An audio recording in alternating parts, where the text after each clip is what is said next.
اب میں آپ کو توجہ دلانا چاہتا ہوں، ایک تو گوتم بدھ کا فلسفہ، اس کے فلسفے کا مین تھیم یہ ہے سروم دکھم، آل از پین، آل از سفرنگ.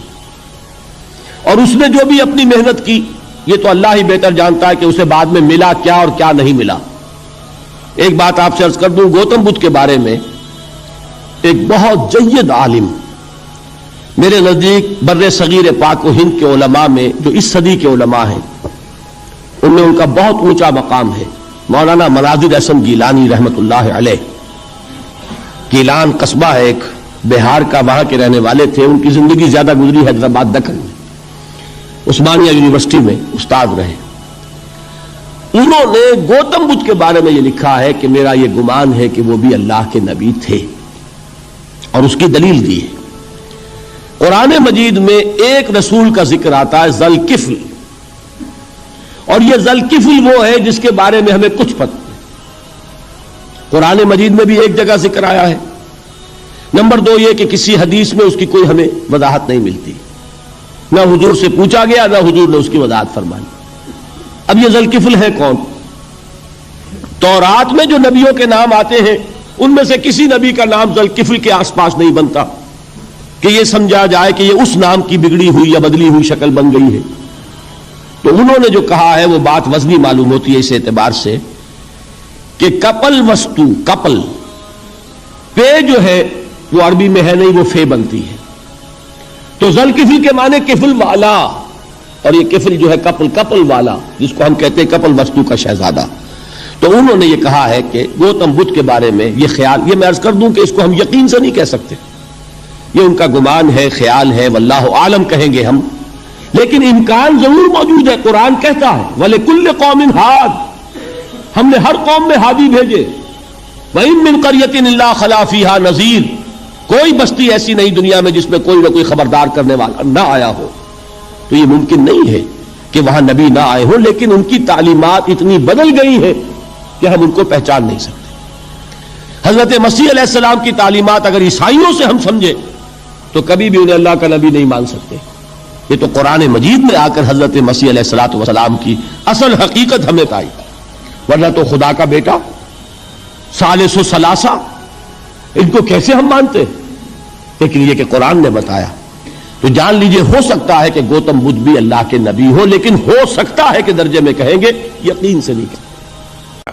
ناظرین 563 قبل مسیح کہ جب ہندوستان 4 طبقوں میں بٹا ہوا تھا جن میں برہمن، شتری، ویش اور شودر شامل تھے. اس پورے معاشرے پر برہمنوں کا راج ہوا کرتا تھا. زندگی کے ہر شعبے میں برہمنوں کی اجارہ داری قائم تھی، جبکہ سب سے برے حالات شودروں کے تھے جنہیں اچھوت کہا جاتا ہے. ناظرین ان اچھوتوں کو چپل تک پہننے کی اجازت نہیں ہوتی تھی. مندروں میں ان کا داخلہ تو دور، اگر کسی شودر کے کانوں میں بھجن کی آواز بھی پہنچ جاتی تو پگھلا ہوا سیسا اس کے کانوں میں ڈال دیا جاتا. ایک شودر پر اپنے گلے میں ایک ہنڈیا لے کر گھومنا فرض تھا، کیونکہ اسے زمین پر تھوکنے تک کی اجازت نہیں ہوتی تھی. ایسے میں قدیم ہندوستانی ریاست قبل وستو کے بادشاہ شدودھن کے گھر ایک لڑکا پیدا ہوا جس کا نام سدھارتھ رکھا گیا. اس کی پیدائش پر شاہی نجومیوں نے ایک عجیب و غریب پیشن گوئی کی کہ یا تو یہ بچہ ایک بادشاہ بنے گا یا پھر ایک سادھو، لیکن یہ جو بھی بنا اس وقت اس دنیا میں اس کے جیسا کوئی نہیں ہوگا اور رہتی دنیا تک اس کا نام یاد رکھا جائے گا. بادشاہ نے اپنے بیٹے کو ایک کامیاب بادشاہ بنانے کی خاطر اسے دنیا کی تمام تلخ حقیقتوں سے دور رکھا. سدھارتھ یعنی گوتم بدھ کے لیے کمل کے تالاب بنائے گئے، پوشاکیں اور خوشبوئیں بنارس سے منگوائی گئیں. ان کے رہنے کے لیے 3 محل تھے، ایک سردی کے لیے، ایک گرمی کے لیے اور ایک برسات کے لیے. سینکڑوں غلام سدھارتھ کے ارد گرد موجود رہتے. 16 برس کی عمر میں ان کی شادی یسودھرا نامی ایک لڑکی سے ہوئی اور کچھ سال کے بعد راہل نامی ایک لڑکا بھی ان کے ہاں پیدا ہوا. قدرت نے گوتم بدھ کو ایک نرم دل عطا کیا تھا، اس لیے آہستہ آہستہ انہیں دنیا میں رہنے والے دیگر لوگوں اور جانوروں کی تکالیف کا اندازہ ہونے لگا اور یہ سمجھ آنے لگی کہ یہ دنیا صرف خوشی اور آرام کا نام نہیں ہے بلکہ مصائب و مشکلات کی جگہ بھی ہے. ایک دن سدھارتھ نے ایک خواب دیکھا کہ ایک بوڑھا جو کہ چل پھر نہیں سکتا، اس کے ساتھ ہی ایک آواز آتی ہے کہ ایک دن تو بھی ایسا بوڑھا اور بے بس ہو جائے گا۔ پھر انہوں نے دیکھا کہ ایک شخص بیمار ہے اور درد سے چیخ رہا ہے۔ وہی آواز کہتی ہے کہ تو بھی ایک دن ایسے ہی درد سے چیخے گا۔ پھر ایک دن خواب میں دیکھا کہ ایک مردہ زمین پر پڑا ہے اور وہ آواز آتی ہے کہ ایک دن تو بھی اسی طرح مر جائے گا۔ ناظرین، اس خواب نے گوتم بدھ کی سوچوں میں ایک انقلاب برپا کر دیا۔ اس کے بعد وہ اپنی بیوی، بچے اور پوری راجدھانی چھوڑ کر سچائی کی تلاش میں نکل کھڑے ہوئے۔ تمام قیمتی لباس اور زیورات اتار ڈالے اور فقیروں جیسے کپڑے زیب تن کر کے کئی برس تک ایک جوگی کی طرح اس فکر اور تلاش میں پھرتے رہے کہ دنیا کے دکھ درد سے رہائی کیسے ممکن ہو۔ کئی برس تک ریاضتیں اور تکلیفیں برداشت کرنے کے ساتھ اپنے جسم کو تکلیفیں پہنچائیں۔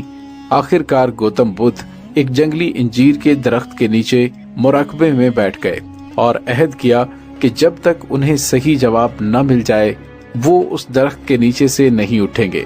ناظرین، بالآخر گوتم کو عرفان کی روشنی نظر آئی اور انہیں اپنے سوالوں کا جواب مل گیا اور وہ گوتم سے گوتم بدھ بن گئے۔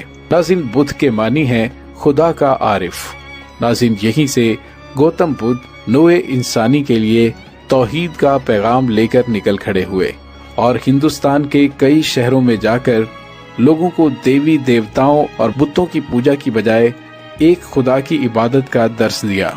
کئی شہروں اور دیہاتوں میں تبلیغ کے بعد گوتم بدھ اپنے آبائی شہر کپل وستو پہنچ گئے۔ جس وقت وہ وہاں سے نکلے تھے تو ایک شہزادے تھے، لیکن جب واپس آئے تو ان کی حالت ایک فقیر جیسی تھی۔ وہاں پر بوڑھے بادشاہ یعنی ان کے والد، ان کی بیوی اور دوسری رعایا سب نے آپ کا واز سنا اور ان کے چیلے بن گئے۔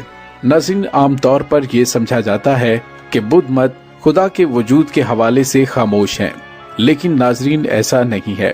بدھ مت کی کتابوں میں خداوند کا ذکر واضح الفاظ میں موجود ہے، جبکہ گوتم بدھ کی تعلیمات میں نبی رحمت صلی اللہ علیہ وآلہ وسلم کے ظہور کے بارے میں نشاندہی بھی ملتی ہے۔ گوتم بدھ اپنی کتاب گوسپل آف بدھا اس میں کہتے ہیں کہ میں پہلا بدھا نہیں ہوں اور نہ ہی آخری ہوں۔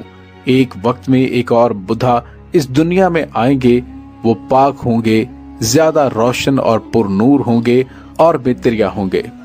ناظرین، متریا کے معنی رحمت کے ہیں اور بقول گوتم بدھ وہ آخری بدھا یعنی رسول ہیں اور جلد ہی وہ اس دنیا میں آئیں گے۔ ناظرین، ابتدا میں گوتم بدھ کی تعلیمات خالصتاً توحید پر مبنی تھیں، جس میں معاشرے کے ہر طبقے کو برابری حاصل تھی، چھوت اچھوت کا کوئی نظریہ نہیں تھا۔ اسی بنا پر گوتم بدھ کی تعلیمات نے ہندوستان میں بہت زیادہ ترقی کی اور یہاں سے نکل کر نیپال، چین، جاپان، برما اور تھائی لینڈ تک پہنچ گئیں۔ حضرت علامہ اقبال رحمۃ اللہ علیہ اپنی ایک نظم میں فرماتے ہیں، قوم نے پیغام گوتم کی ذرا پرواہ نہ کی، قدر پہچانی نہ اپنے گوہرے ایک دانا کی، آہ بد قسمت رہے آواز حق سے بے خبر، غافل اپنے پھل کی شیرینی سے ہوتا ہے شجر۔ ناظرین، آہستہ آہستہ برہمنوں نے بدھ مذہب کی کامیابیوں کو دیکھتے ہوئے گوتم بدھ کو وشنو کا اوتار قرار دے کر ان کی مورتیاں بنوا دیں اور جگہ جگہ پر ان کے مندر تعمیر کروائے۔ اس طرح گوتم بدھ کی توحیدی تعلیمات غلط ملت کر دی گئیں۔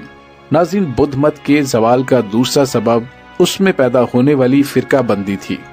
ابتدا میں صرف دو فرقے تھے، ایک مہانی فرقہ اور دوسرا ہنائنا فرقہ، جبکہ آگے چل کر یہ فرقے مزید فرقوں میں تقسیم ہوتے چلے گئے۔ ان کے عقائد ایک دوسرے سے بالکل جدا ہیں اور مختلف ممالک میں مختلف فرقے پائے جاتے ہیں۔ اب آتے ہیں اس بات کی طرف کہ کیا گوتم بدھ ایک اللہ کے نبی تھے؟ قرآن پاک میں اللہ رب العزت نے ارشاد فرمایا ہے، ہر قوم کے لیے رسول ہے، سورہ یونس آیت نمبر 47 اور سورہ نمل کی آیت نمبر 36 میں فرمایا کہ ہر قوم کے لیے ہم نے رسول بھیجے۔ پھر سورہ فاطر کی آیت نمبر 24 میں فرمایا، کوئی ایسی قوم نہیں جس میں انتباہ کرنے والا نہ آیا ہو۔ ناظرین، انبیاء علیہم السلام کے ساتھ ذوالکفل نامی ایک ہستی کا تذکرہ